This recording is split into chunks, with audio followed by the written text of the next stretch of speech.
This is the George Knights Memorial Lecture, named in honour of a great British beekeeper, George Knights, whom many will remember herding people into the lecture theatre upstairs at Caxton Hall for the National Honey Show. This talk is sponsored by Beecraft magazine. I think I first met Professor Keith Delaplane in the early 1990s at the BBKA Spring Convention when it was held at Stoneleigh, and I've since met him at various meetings and conferences over here and around the world. A while ago, Keith spent a year's sabbatical from the University of Georgia up at the National Bee Unit at York, working on multiple mating of honeybees. His talk today is entitled, "How Honeybees Use Genetics to Solve Their Problems and What We Can Learn from It."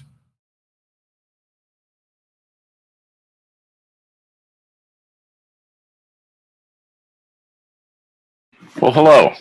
It is my honor and privilege to be speaking to you today on the occasion of the annual meeting of the British Beekeepers Association.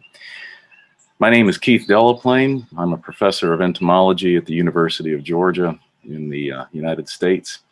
I have visited your country many times, and I consider I have many friends on your side of the pond, and so it's doubly special for me to be on your speaker's docket this year. I'm very happy to talk to you about a subject that has been very interesting to me for a long time now, and that is the honeybee queen's habit of mating multiply. I have been keeping bees or working with bees now for over 40 years, and I am at a enviable point in life where I am enjoying it more now than ever. Part of that is because of all of the reasons that we all, as beekeepers, celebrate in common. You know, the honeybee is relaxing to work with. It's a good reprieve from our normal routines. It connects us to nature and the ecologic interactions that happen all around us, which in our urbanized lives, we can become so walled off from that world. We appreciate it for its agricultural connections, for food production, and for producing a honey crop and selling it to friends and family and abroad. So there's many things to like about honeybees and beekeeping. But in my later years and in my research and my writing and my studying, I've become aware that honeybees are a real window into just the structure of life on this planet. How's that for a big picture view? And I hope to communicate some of that with you in this lecture, all of which falls under the title of How Honeybees Use Genetics to Solve Their Problems. So hang with me here. This is a lecture with big vision, but I think there's plenty of nuggets in there to inform us how to be better beekeepers as well. Well, let's begin by taking a look at the big picture, the biggest picture of all, and that is the history of life on this planet, paying special attention, of course, to the honeybee. But what you're seeing here is a phylogeny that is on two tiers. It's stacked one on top of each other. And we began at about 1,400 million years ago, 1.4 billion years ago, there on the top left, where we have the first divisions, the first domains of life, distinguishing from one another. We have the archaea, which are the primitive single-celled organisms, the eubacteria, which are the true bacteria that we're very familiar with, and then finally the eukarya, which is the domain that we belong to, along with the fungi and the plants. These are the multicellular organisms. Each one of our cells possesses a nucleus, and those cells have bonded together to form an organism. Where there is different organs that are specialized to perform different tasks. Hang on to that thought, because that's going to be a recurring theme for us. There has been some interesting debate in recent months and years of whether there ought to be a fourth domain of life, and that would fall to the viruses. Viruses have always been ambiguous. They have kind of occupied a threshold between life and non-life. And we're not going to talk about that much, other than to just say that this is a vigorous area of scholarship and conversation going on right now. But we're firmly planted in the eukarya. the multicellular organisms. So following along that top register there, you see the arrival of the insects at about 414 million years ago. And then progressing to about 300 million years ago, we now have the order Hymenoptera, which includes the ants and the wasps and the bees. And progressing to about 195 million years ago, there on the top right, we see the arrival of the wasp-waisted hymenopterans. These are the hymenopterans that have a constricted waist, and this was primitively to allow these hymenopterans great flexibility in swiveling their abdomen in order to parasitize their hosts. Parasitism is the primitive state for the wasp-waisted hymenopterans. We'll continue to the end of that top right register, and we come out again at the bottom left. The aculeata are those wasp-waisted hymenopterans who have abandoned parasitism, and they are now full-blown hunters. These are your vespa. These are your wasps. These are carnivores, and this is an important division between the bees and the wasps. Wasps are carnivores. That is the primitive state.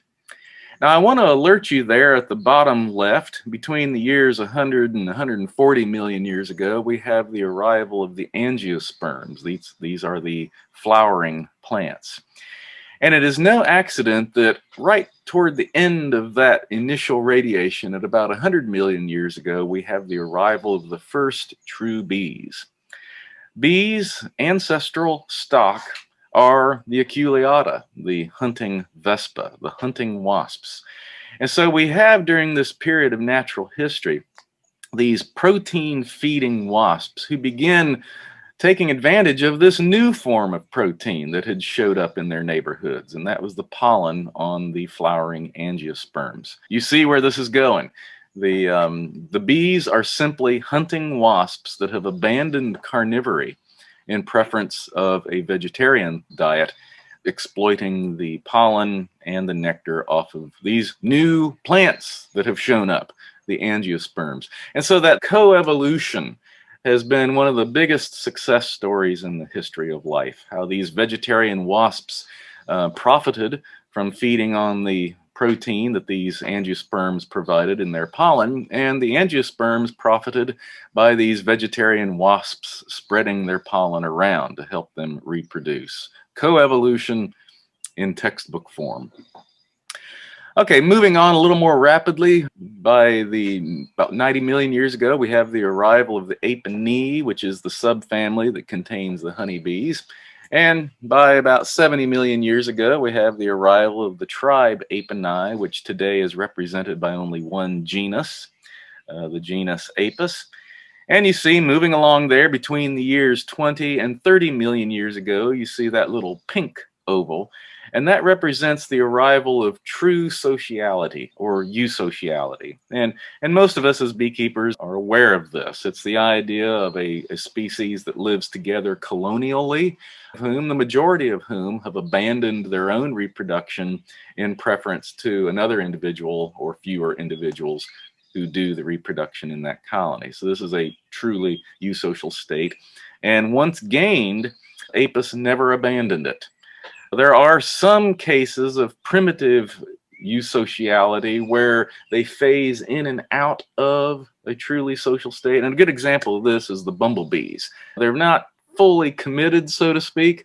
They go into a solitary phase, and then the mated female emerges in spring and starts a colony all over again. So when they phase in and out, that's a more primitive form of eusociality. But in the genus Apis, they're fully in, they're fully committed, and they live together as a colony year-round.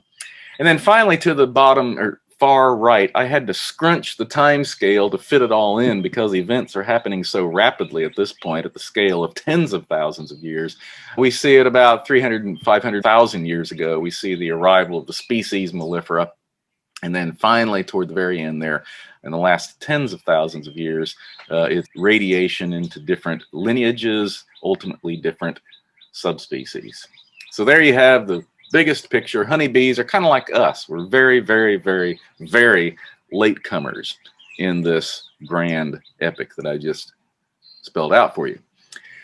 Another grand statement that we can make about the history of biology on this planet is that the pattern has been for smaller biological units to clump together into progressively larger units, which then in turn clump together in yet larger units. And this pattern has been replicated many times in the natural history of evolution on this planet.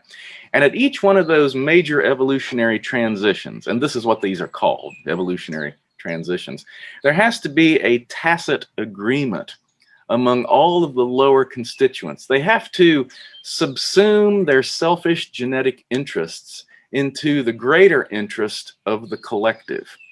And if that does not happen, then we have internal conflict, and that new level cannot fully emerge.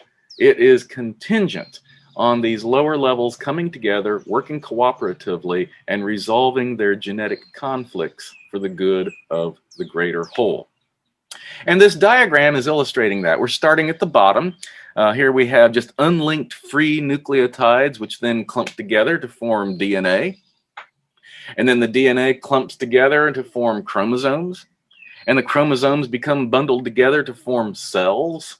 And then the cells get complexified so that the chromosomes are contained inside a nucleus inside the cell. And then those nucleated cells clump together to form multicellular organisms. This is where you and I fall in, by the way. This is the eukarya, the multicellular organisms. And then those cells differentiate into different organs, which perform different tasks. And then there is one more level, and that is where individual independent organisms clump together to form a superorganism. And this, my friends, is, at this point, to our knowledge, the highest hierarchy of evolutionary transitions. And guess who occupies that as the poster child, if you will? Yes, you're right, the honeybee. Of course, there's many others that fill this niche. All of the ants occupy this niche. All of the termites occupy this niche. Some of the bees do and some of the bees don't. Once again, it's that division between complex and simple eusociality. But we can take some interest in knowing that evolutionarily, at least, structurally, the honeybees are a higher level than us. Maybe we're not so surprised, huh? Here I'm kind of illustrating somehow how this story looked like in the case of bees. On the far left, we have a solitary female. She is completely and totally in the organismal rank, just like you and me. We have one burrow in the soil, and soil nesting is the primitive state in bees. And she has one ball of pollen with one egg on it. Things are really simple. In part B, we now have two females occupying this burrow. Something's happening. We also have two brood clumps, which suggests that each of them is still an autonomous reproducer. But we're heading towards something that's starting to look like sociality. They may be sisters. They may be mother and daughter. They're roommates. On the far right, we have things that are getting more interesting. We have 1, 2, 3, 4, 5 females occupying one burrow, but there's still only 2 brood clumps. This tells us that someone is not reproducing. And this is the first emergence of incipient division of labor, reproductive division of labor. So this is heading toward, in fact, fully in that state of primitive eusociality.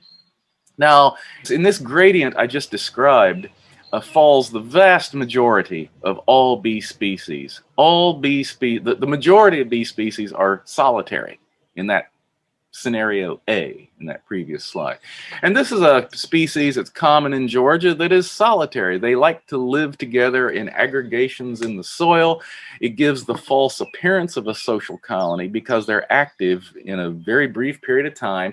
And the females are coming and going, provisioning their nests, building their nests. The males are patrolling territorially, competing with one another to mate with these females. And their life cycle is simple. Or it may be heading toward complexity, like we showed you in that step C scenario in the previous graph. And when we get to that part C, where we have roommates, and where there's some that are ceding their reproduction to a common mother.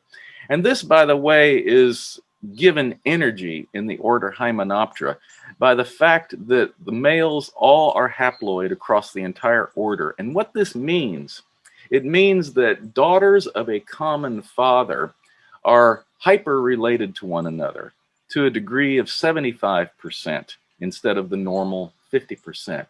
So this gives a strong genetic incentive for the Hymenoptera for these daughters to stay at the nest and help their mother produce more super sisters. And part of what keeps this little incipient colony working is a behavior called policing. And your countryman, Francis Ratnick, really owns this subject. He really pioneered and showed how important this is in social evolution. And it works like this. I'm a daughter, and you're a daughter, and we have agreed to stay at the nest and help mom produce more super sisters. But here's the deal. I can still lay eggs if I want to, and so can you. Now, we've not mated, sister, so that means our eggs are going to be male eggs, but, you know, hey, we can still do it. But we don't. What we do instead is eat each other's eggs. It's like, you know, if I'm not going to reproduce, you're not going to either. We're going to stay here at the nest and keep things simple and help mom produce more super sisters. And Francis has illustrated this with honeybees, of course. Honeybees still do this, by the way. But he has illustrated this in these two pictures. At the top, you see a worker entering a cell with a worker-laid egg. And in the bottom, you see the worker has removed that egg and eaten it. And this just keeps these divisions of labor functional, and we're all producing super sisters. So there's kind of a benefit for all of us to engage in this policing behavior and just help us all follow the rules, if you will. The thing is, this situation did not just stay static in some lineages. There were some in which there were genetic proclivities for some females. Some females were just really good at reproducing. They're really good at mating. They're good at provisioning nests. They're good at laying eggs. Others were good at nesting types of behaviors. They were good at burrowing. They were good at guarding the nest. They were good at protecting it against parasites. And so there began this behavioral differentiation among females within a species. Once that differentiation went beyond behavior into actual morphology, now we have the emergence, and only now do we have the true emergence of castes. Once they have become morphologically distinct into worker-like females and reproducing-like females, and once we have that caste, and once it's morphologically different, then we have reached a critical threshold in evolution, which is given the elegant and appropriate name, the point of no return. At this point, the species cannot regress. The workers can no longer reproduce. They're good at working. The queens, we can now call them queens, are good at reproducing, and they cannot work. So now they are mutually codependent. They are committed to eusociality henceforth. And we have no record in natural history of a eusocial species ever reverting to primitive states. Once this has happened, there's another watershed moment. The queen, which we can now call her the queen, is now free to practice multiple mating. Originally, this was driven just because of sperm shortage. Mating is very inefficient in the Hymenoptera. They lose vast quantities of the sperm at each mating. And so females that mated with multiple males had larger sperm quantities, and there was a really quick reward with larger colonies. Larger colonies are generally more ecologically robust, so these females were rewarded by natural selection for practicing these low levels of promiscuity. Their spermathecas developed and improved. And again, your countryman, Glenn Davies, provided me this photograph. He and the beekeepers in Devon, a group of them, had made it a hobby for a while to dissect queen spermathecae and just examine them and make photomicrographs of them like this. So thank you, Glenn, for providing this picture of a cross-section of a spermatheca.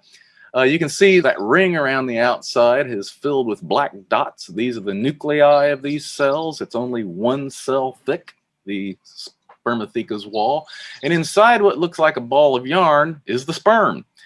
Honeybees are distinctive in the animal kingdom for having the longest sperm in the animal kingdom. How they sort it all out is a mystery to me, but every time a queen has an egg come down the median oviduct, she can either fertilize it or not. When she does fertilize it with the spermathecal gland, she's quite liberal with the deposition. It'll be from 5 to 10 sperm for each egg. And this will allow in Hymenoptera the development of a female individual, and those that are not fertilized, of course, turn into males. The reason this was a watershed is because now the size of the colony not only reached unprecedented heights, but now the genetic diversity inside the colony reached unprecedented heights. These daughters were no longer super sisters exclusively, each one of them 75% related to the other, because they no longer had common fathers. There was anywhere from 10 to 20 fathers siring that little colony. They were now mostly subsisters with one another, with an average relatedness of only 30%. So the workers take a hit evolutionarily at the point of no return. They go from 75% winning, producing super sisters, down to 30% winning, only producing the majority of subsisters. So the workers take a hit, but the colony really benefits. For the first time now in the natural history of the lineage, we have the possibility of colony populations in the hundreds or tens of thousands. And with all these different genetic subfamilies synergizing with one another, we get the celebrated task efficiencies like the dance language, specializations like undertaking behavior, specialties like nest thermoregulation, propylizing nest intruders, all of these special tasks that we detect and celebrate in the honeybee were made possible by all the genetic infusion of diversity that multiple mating provided. So this right here is one big answer to the title of my lecture. How honeybees use genetics is diversity, not through narrowness and high relatedness. Well, given this background genetic machinery, we can take a look at the ecologic history of our lineage. Some of the most recent scholarship has posited the idea that the genus, not just Mellifera, but the entire genus Apis, actually evolved in Central Europe. Now you'll notice this map of almost 30 million years ago, the world looks a little different. The Mediterranean's much huger and contiguous with an inland sea, which was the primitive Caspian and Black Sea, penetrating nearly into Central Europe. But the oldest fossils for the genus do occur in France and Germany.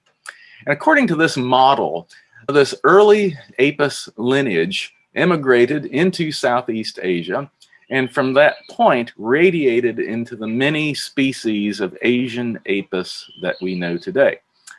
For my listeners and co-countrymen from North America, this same model showed that the ancient Apis lineage crossed Beringia into North America, where about 14 million years ago, there was a species that thrived in the western United States, as known from a fossil detected in Nevada. And the authors of this paper named it Apis nearctica. So Apis did make it to the New World. Meanwhile, another lineage crossed the isthmus of the Iberian Peninsula down into Africa, and it's this lineage that radiated into the modern species Mellifera. Now, keeping this in mind, let's fast forward to the modern natural range of two important sisters in the genus Apis, and that is the western honeybee, Apis mellifera. This is the honeybee that you and I keep in our hives, the western honeybee known all around the world, and its sister, Apis cerana, the eastern honeybee, which to this day its natural range remains constrained to Southeast Asia. And these natural ranges have always been distinct. They don't even overlap. And I personally have always puzzled about this. Why is Mellifera just totally out here on its own, almost like a distributional island, separate from the rest of the entire genus over in Southeast Asia? Well, this model that I described for you of a European origin of the genus helps explain this modern distribution that we see between Mellifera and cerana. Apparently, the Mellifera lineage was never in Southeast Asia at all. It just simply went from Europe down into Africa, radiated there, and then moved back up into Europe, and never was in Southeast Asia. I think this is important for modern scientists and beekeepers with the problems that we have today in beekeeping, because what it does is just illustrate very profoundly the evolutionary distance between mellifera and the Asiatic parasitic mites. Mellifera lineage has no history in Asia whatsoever. And I have often puzzled, just as a bee scientist and a reader and writer about bees, why alone of all of the species of Apis, why alone of Apis does only mellifera not have an Asiatic mite? Well, this answers that question. So I find this a very satisfying model because of these answers that it provides to distributions and problems that we see today. It also shows us the magnitude of the difficulty when we attempt to select for genetic resistance in mellifera. There is no toolkit there that is pre-adapted for an Asiatic mite. And when we do succeed in selecting for resistance in mellifera, it's because we have co-opted another toolkit of behaviors into a new use for which they were never originally evolved. So it's a tall order. For any North American listeners I have, this is an illustration of that fossil of Apis nearctica. I know it looks like roadkill, but there's enough there to show that it is in fact Apis.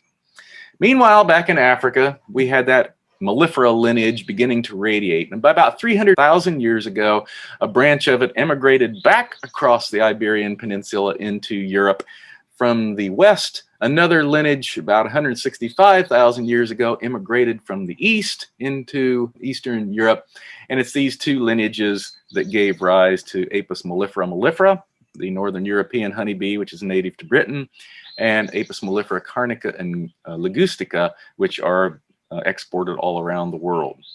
And here we have those lineages and the different subspecies that have spawned from them. And next, let's talk about Europe, where most of the economically important races have evolved. We can thank the glaciers to this. Now, these glaciers didn't all happen at the same time, but their effects were persistent. I point out the Vermian glaciation that covered the Pyrenees. Well, this isolated the mellifera mellifera from Northern Europe from the mellifera mellifera in the Spanish Peninsula, which eventually diverged into the two subspecies we know today, Apis mellifera mellifera and iberiensis. Then we had the Riss glaciation that covered the Alps, and this caused the populations between the C lineage to diverge into the modern Apis mellifera carnica, the Carniolans, and Ligustica, the modern Italians. So we thank the glaciers, and these are quite recent. So you see we're getting into really recent geological history here. What made this radical geographic journey possible, in part, is Apis's habit of multiple mating. This is what fueled the genetic diversity in an individual colony to make it pliable to a variety of habitat extremes that it encountered as it made this diaspora. For crying out loud, it covers almost every terrestrial type found on Earth, from the desert regions of Africa to the savannas to jungles, tropical jungles, into temperate seasonality, all the way up virtually to the Arctic Circle. And the species mellifera covers all of it. And very much of this credit can be laid at the feet of polyandry, the habit of multiple mating. Now we know that inside a normal colony, there's these predictable sequence of tasks that a worker goes through as she ages. And in general, it's from interior type tasks to exterior type tasks. And you see how broad that is. There's a lot of plasticity in these behaviors to ensure that all the colony's needs are met. And a lot of these specializations play out to the level of subfamily. One particular subfamily may be really, really good at one particular task, and another is really good at another particular task. Yet another reason for mating with multiple males. You capture more specialisms. Mellifera enjoys and has benefited so much from this principle of genetic diversity that we see it up and down the chain of their biology. We see it in the formation of their gametes, their sex cells. And here I've illustrated this.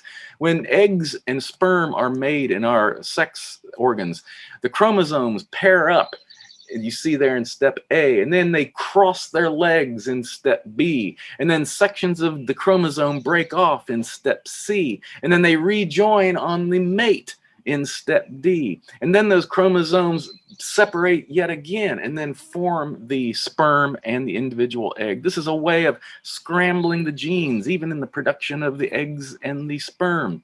Your countryman Carl Scholler made a lifelong hobby of tracking drone congregation areas. This is yet another bid in the species to bring genetic diversity into the colony. The colony. It all resolves into the diversity in the colony, which in some respects resolves into the diversity in the queen's spermatheca.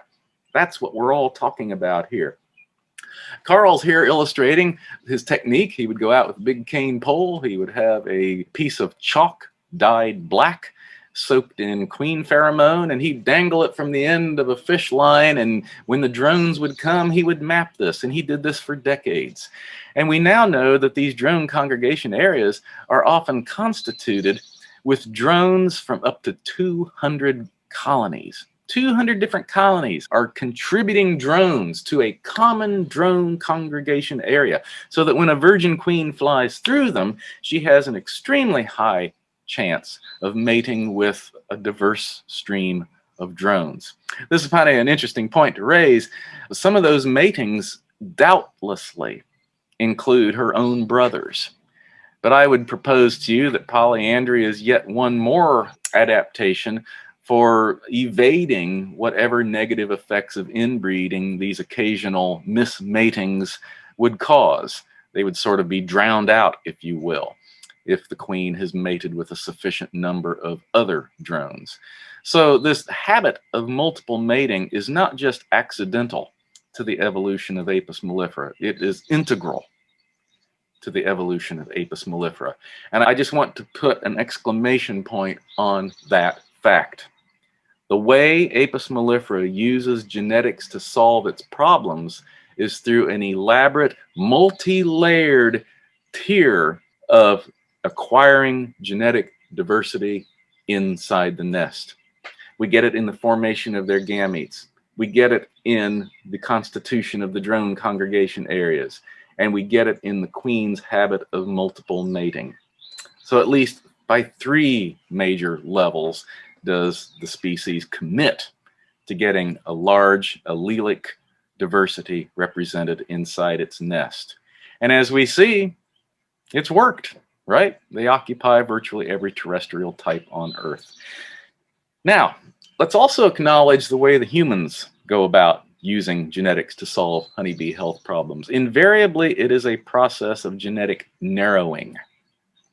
We find a trait that we like, and we select for colonies that express that trait. And let's, honey production, varroa mites. And we propagate colonies that express low numbers of varroa mites. And we, to some degree, succeed. But this is a classic definition of a genetic bottleneck, and we are the funnel that causes that bottleneck. We are selecting for a particular trait, like varroa mite resistance, and we may succeed, but in the process, by attrition and simple neglect, we are losing other alleles from the population that are very likely of equal or greater significance when it comes to survival of the species. This is an unavoidable effect of human artificial selection. We do not have the time, nature does, to correct for our mating excesses in any given generation. But yet, there are characters out there that are valuable and have been detected by bee breeders, and varroa mite resistance is surely one of them. Can we reconcile these 2 divergent approaches to using genetics? Liberal generality and variety and diversity versus hyper-selection for a potent, important character. Can we reconcile those? And then for the rest of my talk, I'm going to explain to you some research that I've done with Dr. Debbie Delaney, who has also spoken for the BBKA before. And she and I have just completed a study. We're trying to get this analyzed and published right now. Let me go ahead and give you the broad description of what we have done. We used instrumental insemination to control not only for human selected genes of benefit, but also for mating number. So we were interested in two things: rare beneficial alleles selected for varroa mite resistance versus polyandry in high and low quantities. And the character we chose was varroa sensitive hygiene. And this is a character that breeders have selected for, by which workers can detect cells of brood that contain abnormalities, whether it's a pathogen or a mite, and they can open it up and remove it.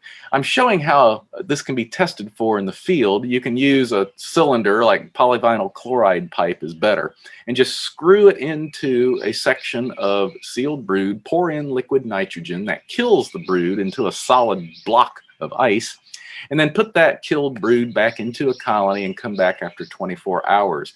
The colony on the left is expressing 100% hygiene. The colony on the right at the bottom, only partial. So you would select from the one on the bottom left. So we used instrumental insemination to create this experiment. We had two levels of polyandry, low and high. And due to different numbers of drone colonies in Delaware, that difference was either 1 or 4 drones. Whereas in Georgia, we had more survival, and we could look at low polyandry and call it 9 or 54 drones. So queens were inseminated with different numbers of drones according to this protocol. On the left, you see we had two different types of semen: varroa sensitive hygiene selected drones, and then non-selected wild type drones. So there you have it. Every possible combination, 2 by 2. Low, high, polyandry, VSH or non-VSH with the semen type.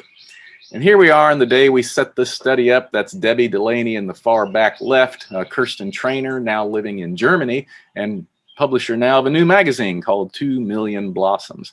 And then me and my crew on the day we set this study up. We put inseminated queens in field colonies and then tracked their performance. Here we have, I'm looking at just the effects of polyandry. Let's start at the top left. Delaware, brood. As you went from 1 to 4 drones, you got more brood. This is irregardless of the semen type. More brood. Georgia, go from low to high. More bees. Georgia, at the bottom right, comb. Go from low polyandry to high. More comb. Delaware, comb. Bottom left, low to high polyandry. More comb. Just with more drones. There was no selection going on here. This was averaging it across all semen types. So, I look at these data and I say, this is pretty exciting. I don't have to select for brood production. I don't have to select for bee populations or comb construction. I get these big measures of colony fitness just by simply exercising multiple mating, all the way up to 54 drones in the case of Georgia. Okay, what about VSH? Not so interesting. These are those same data now averaged according to semen type. No effect in Delaware on brood. No effect in Georgia on bees. Bottom right. No effect in Georgia on comb. The only effect that there was on semen type was in Delaware with the wild type semen, not the selected semen. And this reinforces a point that I made earlier about that genetic bottleneck. It suggests, we're not proving anything here, but it suggests that these selected stocks have sort of regressed on another character of great importance, and that's comb construction. Now, the effect on the character of real interest, mite levels. VSH, Delaware, no effect. Georgia, VSH, no effect. The character that is selected for mite resistance did not, by itself, express mite resistance. So yes, this is kind of a disappointment. However, let's take a look at how it interacted with polyandry. In Delaware, with low ranges of polyandry from 1 to 4, there was no effect. In Georgia, on the other hand, with the VSH semen only, there was an improvement in expression of mite resistance when we went to 54 drones. The VSH character only expressed in this study in the highest polyandry in the study, and that was in Georgia with 54 drones. Now, it happens that there is a theoretical explanation for this, which was published in 1999 by a team in Germany, Stefan Fuchs and Robin Moritz. And they proposed that high polyandry may evolve in the presence of a rare, highly beneficial allele, just like VSH. But this has never been shown in the field until this study. This confirms that theory that was published in 1999. Why would a character that's beneficial be rare? Well, if you consider an allele that is really beneficial, it can rapidly lead to fixation so that it is universal across a population. You have a population of universal specialists, because that's what we're talking about, bees that detect these mites and abnormalities in brood and then jettison that brood. Colonies of specialists don't do as well. So there has been a strong selection on these characters to be recessive and to be rare. It is adaptive for these highly potent beneficial alleles to be rare.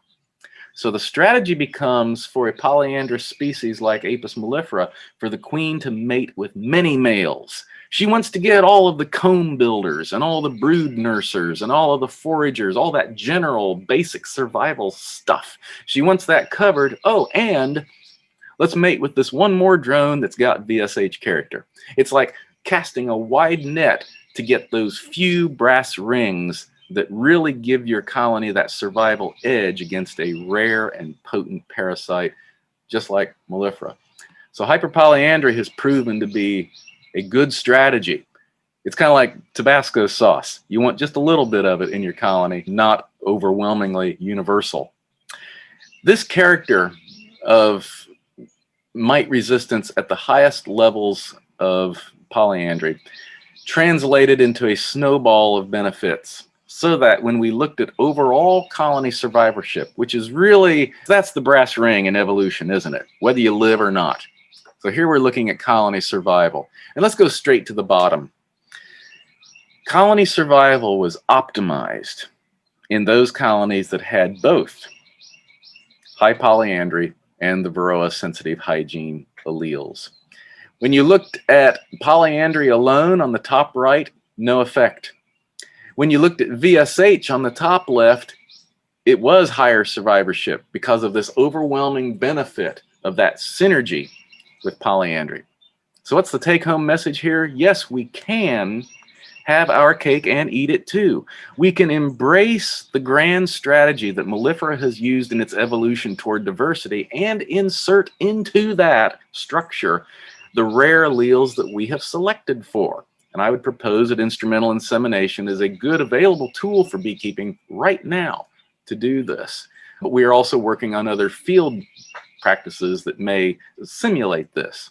So let me conclude with some final thoughts for you today on how the honeybee uses genetics to solve her problems. The history of evolution on this planet has been a process of accretion of lower levels into higher, and at each step there has to be a tacit agreement that we will subsume our selfish interests in the integrity of the whole. I cannot help but insert a metaphysical ethic here. Oftentimes, evolution has been treated in polemics as an immoral thing, in part because it's survival of the selfish and the fit, right? It's all about me, surviving, competing. And yes, that's true. That's undeniable. Genes are selfish and will always propagate themselves. But the flip side of that coin is equally true, and you never hear about this. And that is oftentimes the best way to be selfish and propagate your own genes is to cooperate. And it's written into the history of life on this planet. And the honeybees exemplify that in their very structure of going from organismal bees into superorganismal colonies. This, my friends, is a message that needs to be getting out there in times like ours that we live in now. I'd propose to you that European origin for the genus Apis explains modern distributions of bees and parasites that we see today. Mellifera carries adaptations for wide ecologic niches. Its biology is oriented toward radical within-nest diversity, and we must pay attention to that in our breeding schemes. High mating numbers, just mating numbers, no selection, just mating numbers, improves comb construction, colony populations, brood area. We know from other studies it improves foraging performance. We know from other studies that it reduces mite levels. And in this study, we've shown that high mating synergizes positively with human selection programs selecting for specific Varroa resistance characters. It's enhanced in high levels of polyandry. With a potent stressor like Varroa mites, this benefit translates into overall better colony survivorship. I think these are important messages for beekeepers. I think it's important messages for beekeepers to tell to a wider public, which sometimes is cynical about science, cynical about evolution, and cynical about the future of life on this planet. It's a big lesson out there for all of us to be cooperators. Thank you for listening to me. Thank you very much for inviting me. And I hope this generates some interest and some questions, and I look forward to talking with you about that. So thank you for your time. Okay, thanks very much, Keith, for that very wide-ranging and thought-provoking talk. It's now time for us to move to a live question and answer session.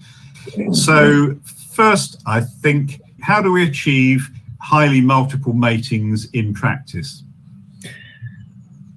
The first preference would be artificial insemination, but I recognize that that's a gulf for many beekeepers, though I do pose that it's a technology within reach of most clubs. If you have, for example, a shared extractor that your membership can share, then I suggest a club could purchase an artificial insemination device and fund training for some of its members. So I don't think that that's out of reach, even for modest-sized beekeepers.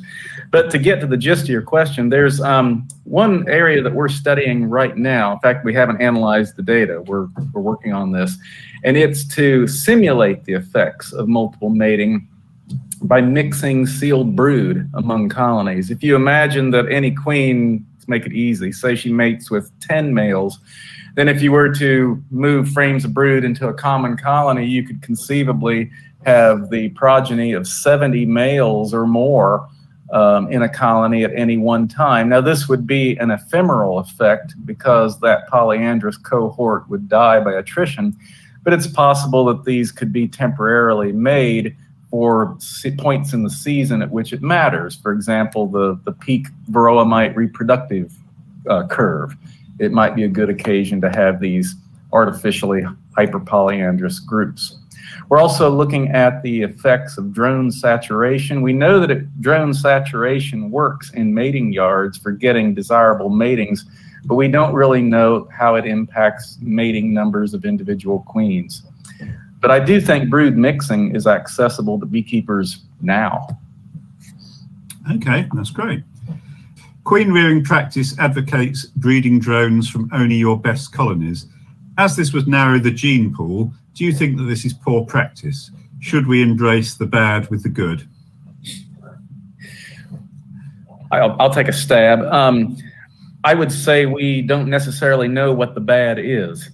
And I would suggest that having a diverse gene pool will always be important, in addition to whatever sons of selected queens that you have been able to propagate. And I think that's the beauty of where the research is pointing us right now. It's not mutually exclusive. But I do suggest that having a diversity of drone lineages would be good.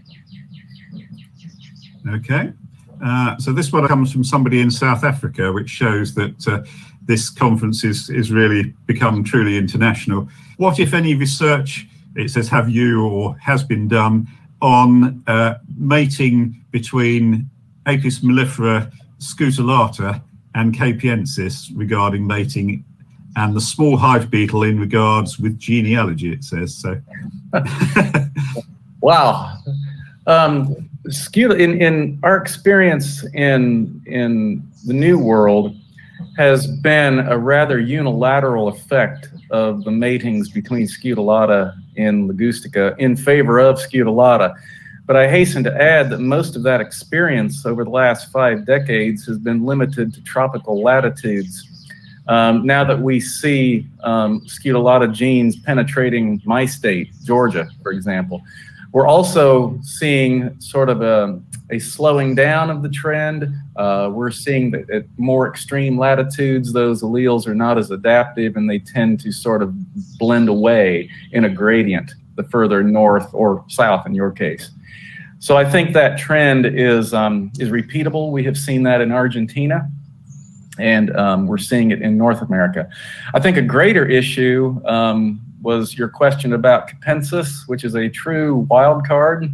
Capensis is an anomalous subspecies in which the rates of parthenogenic reproduction by females, that means producing fertile eggs without mating, that incidence is very, very high in Capensis. And in South Africa, and I'm curious for my listener, he could fill us in on this, but Capensis has become a social parasite because it's able to cross into Scutellata colonies and take over these colonies and essentially eliminate the Scutellata lines. It's a case of social parasitism where these fecund workers drift into host colonies like Scutellata and essentially take them over. And that too, in my understanding, has been a rather unilateral experience. Capensis supposedly evolved this character in response to the really windy conditions in the Cape that caused a high rate of loss of queens on their mating flights. So it was adaptive for this subspecies to have workers who could lay fertile eggs during those intervals, if you will, before another queen could be reared. Let me leap to your question about small hive beetles. And I'm glad you raised that because they are rather a contrast to the example I said in my lecture about Varroa, where the distance between Varroa and Mellifera is vast.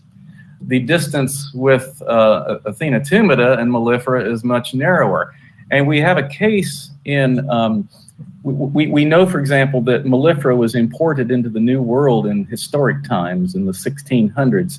And I was actually involved with a former student of mine, Jamie Ellis, and he and I replicated work in South Africa and in Georgia, and were able to show that North American honeybees were really hammered by the small hive beetle, whereas they were relatively benign in South Africa. And I think this too goes to the principle of distance. Athenotumida has probably evolved, much more recently, and it's co-adapted with the African subspecies it encounters there, whereas our European bees in North America have been separate from your corner of the world for at least 400 years. And so in the last 10 years or so, our bees encountered Athenotumida for the first time, and it was quite a temporary crisis. The same thing happened in this country about 30 years ago with the acarine mite, Acarapus woodi. Deadly for the first 1 or 2 years, and then no problem. And that evolutionary distance dictates how virulent these parasites will be. Okay. How are commercial breeders progressing with breeding VSH bees, presumably in the States? Yes, there are a handful of breeders who are propagating this line. And it is usually done in cooperation with universities. For example, Jeff Harris at Mississippi State University has been very active in selecting mother stock with carrying VSH trait. And he sells breeder queens to individuals who then propagate open-mated daughters of these queens for sale to beekeepers. These, in fact, are the kinds of queens that we used in the study that I presented. These were open-mated daughters. Now, they are open-mated in apiaries with large numbers of VSH drones, and we were able to express some VSH characters with them. So it is succeeding. But I think it's also interesting that you remember the slides I showed where if you looked just at VSH, the mite control was no different overall than with wild type colonies. So, this is, I think, a strong argument for, intersecting polyandry with this and other characters, because the other Varroa sensitive or Varroa resistant characters will also be rare. Auto grooming, we call them ankle biters over here, who nip the mites off and deliver a lethal wound. This too is a rare trait, and I would expect that it too is sensitive to positive synergy with polyandry. Okay, thanks. So quite a long question here. There's much interest in our association, Meridian, about working together to increase our genetics for raising our own queens. We are in the process of agreeing the traits we like, with a view to using queen rearing and drone rearing colonies. Now I'm wondering whether we should just be seeking to encourage queen raising and swapping within members, as well as encouraging drone removal for Varroa only after June. Any thoughts? Okay, I think the best way to approach this question is to reinforce what we're talking about when we're talking about genetic diversity. And your questioner is alluding to the genetic diversity within a breeding population. If you're exchanging queens with one another, yes, you will be increasing the numbers of alleles in your local breeding population, which presumably includes some feral bees that your hives are interbreeding with and influencing. So yes, that practice is going to increase the allelic diversity of your neighborhood. But I want to reinforce that what we're talking about here is the allelic diversity inside your queen's spermatheca, which is not the same thing. You know, it's related, but it's one step higher. So I still think the benefits that I'm talking about need to accrue to the spermatheca inside your queens. How can we get your queens mating with more males? Now, this does raise an interesting question. I just got to throw it out there because it's such a fun thought to think about. But is promiscuity something you can select for? Maybe it is. And I can imagine an imaginative entrepreneur coming up with a really catchy trade name for a queen like that. But I think it's a legitimate question, and it's perhaps within reach. Okay, so now one which goes back to the start of your talk where you were talking about the origin of bees. So it says, has the discovery of the fossilized bee nests in what is now Patagonia, dated at 100 to 105 million years ago, predating the previously oldest bee nests that were dated as 94 to 97 million years, altered the dating of the emergence of Apis. They're described in popular science sources as anatomically modern bees, but are most similar to the Halictidae family, the sweat bees. I should say that's somebody whose email address says Natural History Museum. So. Well, I think it still accommodates the model that I mentioned, because the radiation of the bees are near the end of the radiation of the angiosperms between 100, 125, 130 million years ago. So there's plenty of space there for a subsequent emergence of the family Apidae, which then gave rise to Apis in European models. So I don't think it does not exclude this earlier model, which just incidentally was published in 2013. And anyone who's interested in that, I can send you the PDF. And it's probably worth mentioning that the character that's noted here, the subterranean nests in Patagonia, that is the primitive state, not just for the halictids or the apids, it's the primitive state for all bees. The primitive state in bees is soil nesting. So these fossils are uncovering a very, very early divergence of the bee line. Yeah. General one on breeding. So if selective breeding inevitably involves narrowing the gene pool, should we just let bees alone and not select them at all? I'll take a stab at that. I'm an admirer of these groups around the world that have succeeded in selecting characters that are Varroa resistant. And I think Mellifera kind of needs all the help it can get. I think we need to keep in mind that when these groups succeed, they are co-opting another behavior. For example, hygienic was obviously an adaptation against like foul brood diseases and chalk brood. Not mites, but yet it works. You know, it's been co-opted into a new use. So I think these are valuable assets. What I'd like to see happen would be some kind of a market trafficking in drone semen. Imagine if we had different groups that were selecting for Varroa resistance from different traits, or maybe even just selecting for resistance and they don't know what trait is causing it, but yet they have demonstrable resistance in their bees. I could imagine, capillary tubes of drone semen being shipped in the mail, and inseminators making these homogenized pools of semen to inseminate large batches of queens. I think it could be scaled to a practical industry level. Yes. Can Apis cerana and Apis mellifera mate? I would say the short answer is no. It's conceivable there may be some, I guess you'd have to call them mules. You might get some individuals that result from a mating, but they themselves would be infertile. But such a situation would have to be forced, through the use of instrumental insemination. And the long and short of it is, I've never heard of it. So I think we can safely say no. They do appear to be very distinct subspecies, and now, based on this latest paper that I've talked about, somewhat remote from one another in their phylogeny. So I would not expect it. Yeah, I do know that in the 1970s, I think John Free at Rothamsted did import some Apis cerana to Britain to attempt that, but they didn't do very well and didn't last long. So the answer was certainly not in practice. So we're sort of getting to the end of our time, but a general one. Is there anything else beekeepers can do to ensure good genetic diversity of their queens?